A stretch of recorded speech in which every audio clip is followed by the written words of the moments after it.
I'm here today to announce that the program known as DACA that was effectuated under the Obama administration is being rescinded.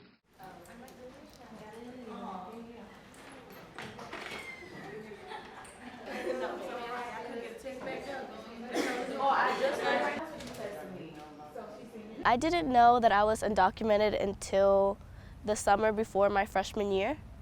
That is when I tried to apply for a federal program at Harding University. I got all the recommendations and I had the grades for the program, but I wasn't accepted because I wasn't a U.S. citizen. And ever since then, I knew that it was going to be a struggle. I was born in León, Guanajuato, Mexico. I was brought to the United States when I was 1 year of age. During high school, I did my best that I could because I knew that education was the only way that was going to get me and my family out of the situation we were in. So I did all the extracurricular activities, I did all the community service, took all the AP classes, and I graduated honor grad. I think sometimes when you have to work extra hard for something, you appreciate it extra hard. And these people appreciate it. And so they are studying and becoming lawyers and doctors and nurses and EMTs. I wasn't sure if I even was going to go to college because I couldn't get any federal aid because I wasn't a U.S. citizen. I couldn't get most scholarships because they required you to be a U.S. citizen. And I knew that my parents could not have paid for college because we're a low-income family. But luckily, I found a scholarship called Golden Door Scholars. They give money to undocumented students in the South. I think most people don't appreciate the fact that DACA is basically an Education Act. It says if you have a high school degree or GED, or if you've honorably served in the military, and if you're pursuing an advanced degree, either in a 2 or 4 year institution, then we give you deferred action. They are college educated. 27% of them have bachelor's degrees. 61% of them are in college.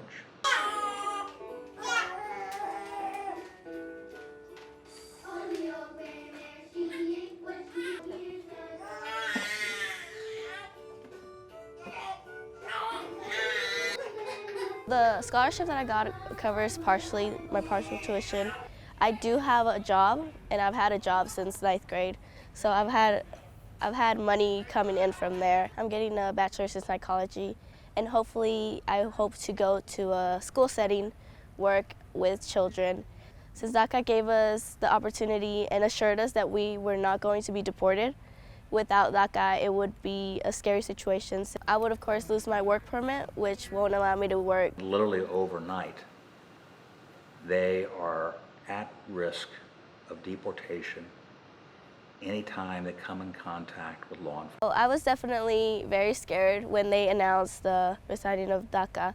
My mind went to a lot of dark places, so it was a lot about if I got deported, who would I go to, since we don't have that good communication with family in Mexico. There's definitely a lot of fear and a lot of anxiety with working so hard for a goal and just being taken away by just a policy.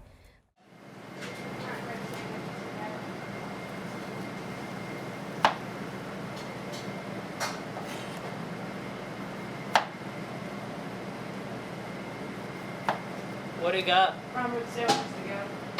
What was the whole ticket? And grilled chicken, side of black beans, heated just like the last time. Side of chipotle ranch, crispy chicken salad, Caesar, no onion, no tomato. Okay. DACA started whenever I was in 18, maybe 19, if I remember right. But before that, before DACA was a thing, I was just like undocumented, you know? And I think you always know that, to be honest. I have a sister. She lives here in Conway. She's got 2 kids now. She just had her 2nd kid. She works as a receptionist at the cancer treatment facility up the road. My brother, he's in the National Guard. He's a 1st lieutenant right now. Okay, so I don't get FAFSA, and I don't get any federal aid. For my tuition, I take out loans from private banks, just have a higher interest rate. I can only take out those loans, as ridiculous as they are, because I have DACA. Without it, I'm not gonna be able to take them. I work, and I use that to pay for like my apartment and my car, food, pretty much anything that comes with just being an adult. I guess growing up, you kind of don't know what it's like to be treated more properly. And then for this little bit, you get to experience like, oh, you know what, I'm able to do more stuff that shouldn't be a big deal, but somehow it just becomes really kind of a big deal, you know, like driving, something as simple as that. And just to imagine getting that, only driving, taken away from me, like it's pretty anxious, because I mean, I have to drive. Everyone has to drive in a place like this. So, I mean, that itself is really stressful. It just feels like, here you go, give it back, you know? Starting on March 5th, we squander this talent. We squander the investments we've made in their education.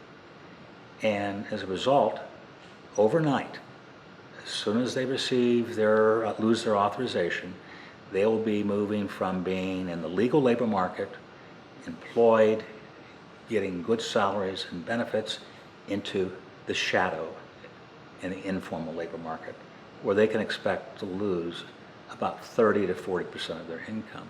DACA recipients bring in about $30 billion of income per year from the jobs they currently have. And if you use an economic multiplier commonly used by economists, that's about which is $1 of earnings leads to $7 of benefits in the economy. We're talking about squandering $210 billion.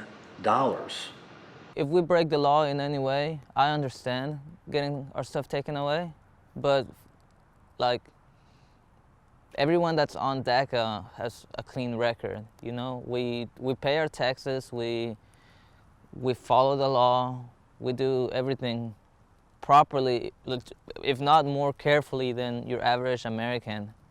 You know, I just don't think that it's right for us to be robbed of just, you know, basic decencies. You know, despite us, you know, following everything properly.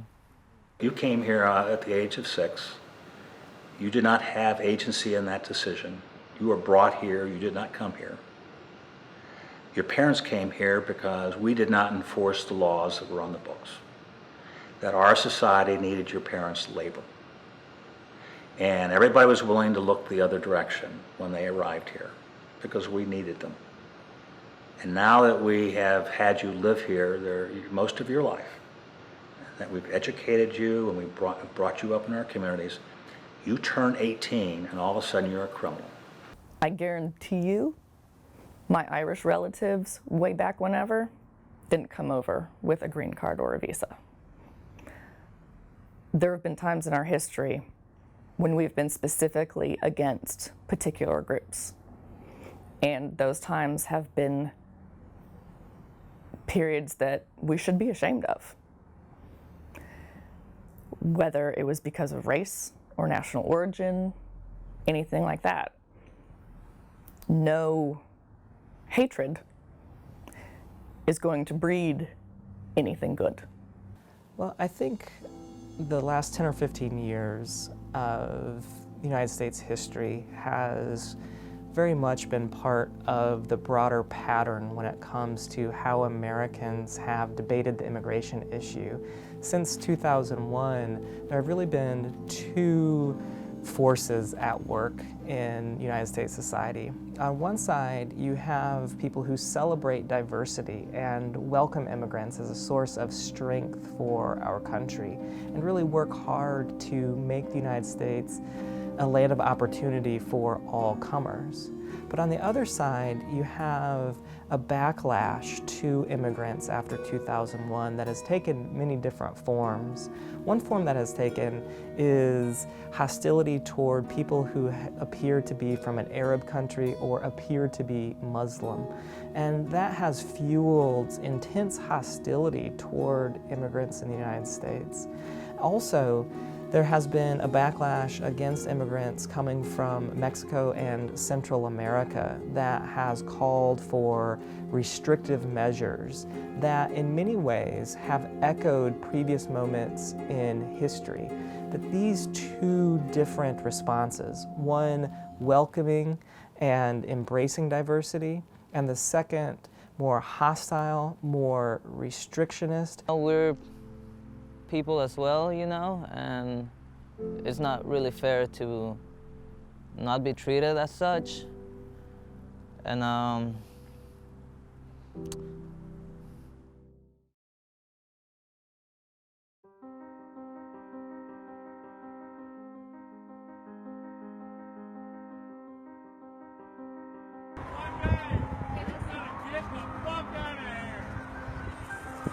What I'm sorry? You got children over here. I'm sorry, what are you saying, sir? I'm saying go home. To where? To Mexico. I'm sorry, sir, but we're not from Mexico. Yes, you are. Yes, How do you know that? yes, you are. Oh, so now you're rolling up your windows? Why? And all of a sudden I heard F you, and go back to your country. And then I come around and I thought there was a fight. And it turns out that there was this older gentleman sitting in front of us with his windows rolled down.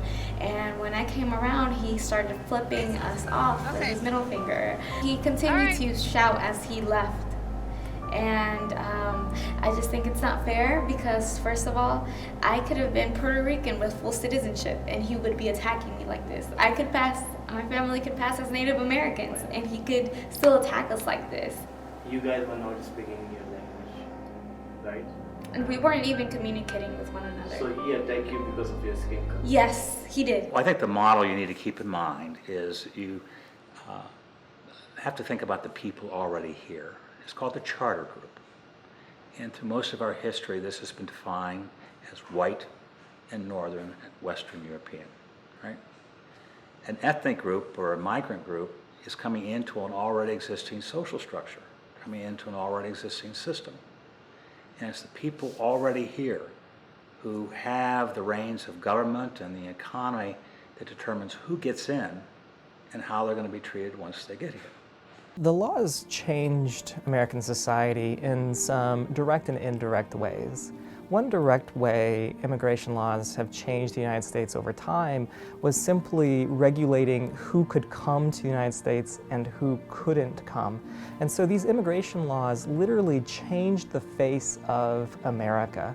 After the 1924 National Origins Quota Act, there's a period of American history where immigration is greatly restricted and reduced, and that continued really until immigration reform in 1965. The Immigration and Nationality Act of 1965 removed those race-based quotas and instead replaced those with geographical quotas that allowed a certain number of people to come from the Eastern Hemisphere and a certain number of people to come from the Western Hemisphere. And so after 1965, the face of the United States changed again because of immigrants coming from different parts of the world. Instead of most immigrants coming from Northern and Western Europe, as had been the case before 1965, after 1965, most immigrants were coming from Asia and from Central and South America. And so that had a profound impact on who lived in the United States.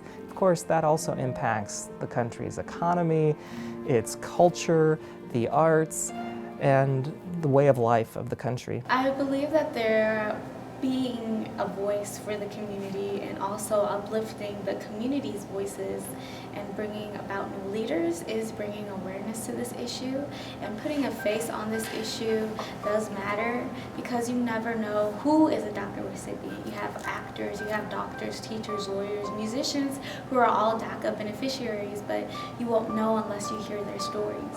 And putting a face to this issue humanizes it instead of criminalizing it. Since I am a community organizer, I go out to events, right? And I give out this information. And I just wanted to share with everyone that I too am a DACA recipient, and unfortunately, I dealt firsthand with one of my parents being detained, and then the fear. This happened just last year when I was a freshman, fearing both of my parents being deported and having to take care of my 2-year-old sister and 15-year-old brother. I mean, the fear is real and it's happening in our community every day. Some people are accepting of it and they say, yeah, you're just as American as we are. And then you have other people who will start attacking you and say, well, why don't you just get citizenship? Well, if it were that easy, I would have done it as soon as I came in, but it's simply not that easy. I think that a lot of anti-DACA or anti-immigration, any of those perspectives, I guess I'll call them, I think they come from ignorance because people don't understand what it takes to get DACA or get immigration status, and it's not easy. It's not easy for anybody. And it takes a long time, and it often takes a lot of money.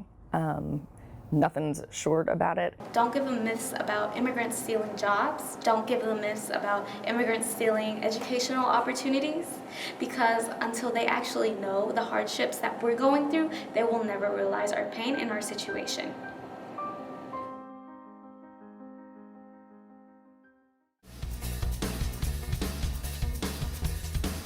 So it looks like it's back to the drawing board for lawmakers looking to reach an immigration deal. The Senate striking down 2 proposals yesterday, leaving the so-called dreamers in limbo yet again.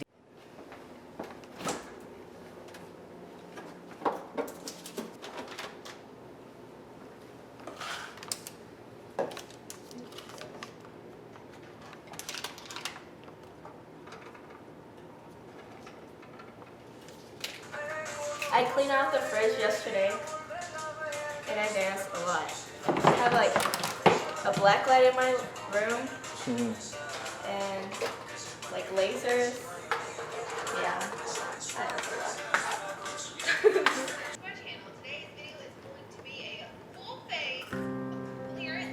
I was really depressed. I was really discouraged. Like my grades were suffering because I just couldn't concentrate. I just couldn't, really didn't have that motivation anymore, because it was very discouraging to think that I'm working really hard for something that the possibility that it might not even be there when I graduate, like a work permit. I might not even be able to work. So it was really discouraging. I did miss a lot of class, more than I should have, because I would just wake up in the morning, look at my newsletters, another dreamer is detained, another fake promise made by the government. So it's like stuff like that that really just puts you down.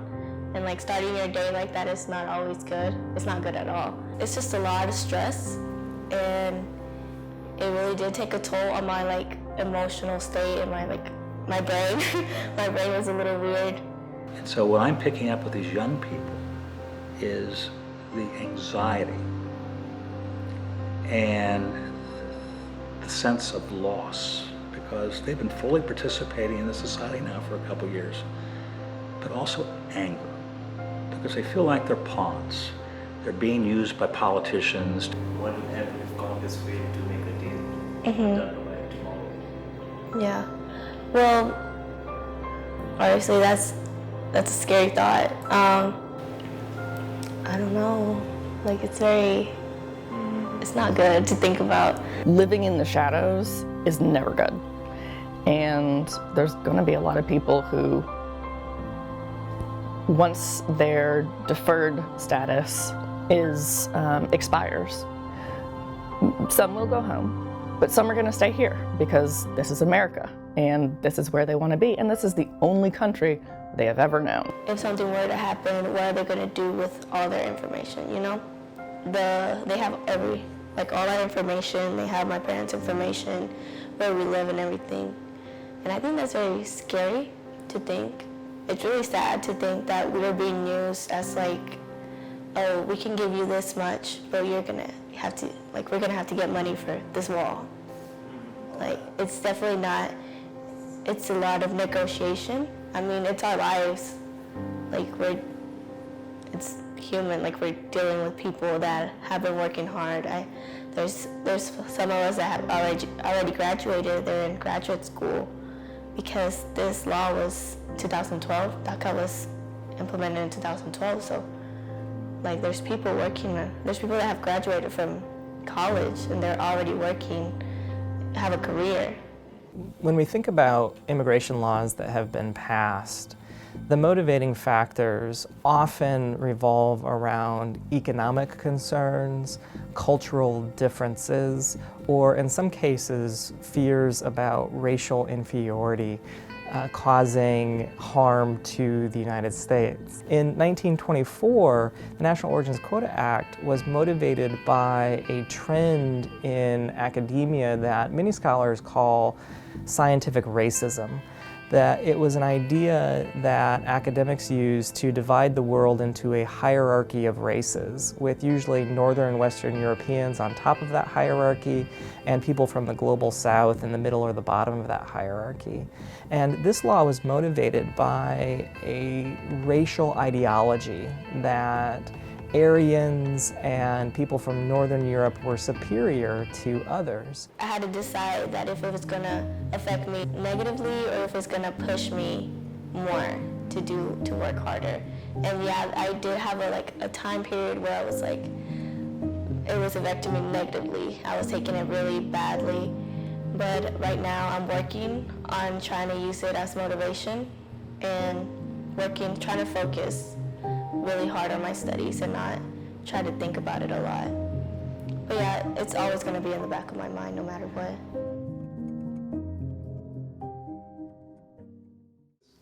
Between the edge of the boy's shoulder and the background.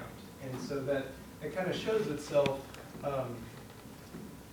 especially if you start to see... Now I would want something to happen that's more inclusive of just a lot of people in the same situation or worse. What's going on into your mind? I mean, it's certainly a lot of pressure, you know. Even when I'm trying to focus on one thing, it's always something that's in the back of my head, oh, I gotta figure something out, I gotta take care of this, I gotta do this, you know. And a lot of uncertainty, you know, because it's such a thing that's not set upon yet. So it's hard to make plans. I thought I was gonna get to finish my degree without any obstacles per se, but no, I'm probably gonna have to try to figure out what am I gonna do. I really don't know what's gonna happen to everybody. Probably a lot of deportations. It's kind of weird because I mean, we're on record now, you know, and a lot of our information is out there, including what we do, where we live, where we bank. All of that information is in the hands of someone now, and now we're subject to, I don't know, be tracked down or whatever. Well, I guess the alternative options for anyone in the situation would be to stay here and just be really careful and just not be allowed a lot of things, just such as driving, or in my case, I take out loans because of DACA, and without DACA, you couldn't take out a loan, so a lot of people's studies would be cut short. Simple things like your bank account.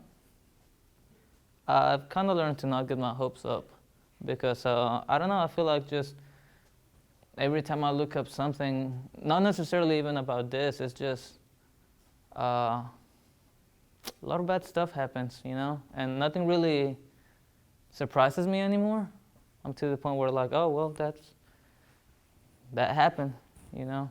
I don't know, I'm not really that optimistic about anyone coming in and saying, we're gonna fix all of this for you guys. Immigration has a long and complicated history in the United States, one that has elicited a number of different responses. And our current immigration debate is really shaped by discussions that started all the way back in the 18th century. As early as 1755, Benjamin Franklin, a figure often revered as one of the country's founding fathers, started thinking about who he and other European settlers in North America would like to join them. Franklin articulated a very narrow vision of who he wanted to settle North America after him, and he really limited it to the English or to white Europeans. And then later in the 18th century, the debate picked up steam when a Frenchman, Crèvecoeur, started thinking about a more diverse population for the United States. And I go all the way back to the 18th century because this debate that happened between Franklin and Crèvecoeur really set the pattern that developed for the rest of the United States history. Franklin was arguing for a more limited, narrow version of who should be allowed to come to the United States, and Crèvecoeur was arguing for a broader, more expansive version. Franklin wanted to privilege race and biology, and Crèvecoeur wanted to privilege culture and ideas. What I like to remind Americans is that we are a nation of immigrants. That 4 ways of immigration have shaped this country. And once again, we're in a period of profound demographic change. We have experienced a wave of immigration with over 43 million people. That we have not seen these levels of immigration for over a century. But I would argue that all we need to do is look to our past to predict what we're going to experience in the future. Every immigrant group to come into this country has been met with resistance. But guess what? They go from being German American to simply Americans in 3 generations. And that's exactly the same thing is going to happen this time. Will they change us? Sure. But in a global society, I don't think that's a bad thing. Throughout history, as far as I know, there's been a lot of situations where like people get pigeonholed into something, and then they just kind of mistreat them, like in World War II, of course, there's the Holocaust. But even before then, there was like the Armenian genocide in like Armenia and Turkey, right? And yeah, so like we should have learned from that before the Holocaust. We should learn from the Holocaust before stuff more current, before this, before anything. So, I mean, like, in retrospect, 50 years from the future, we're gonna look back and we're gonna think, oh man, that's really unfair or indecent what we're doing to these people, same as like we see today. And we almost can't believe that people ever did that. But today, we're still mistreating people based on nothing, you know?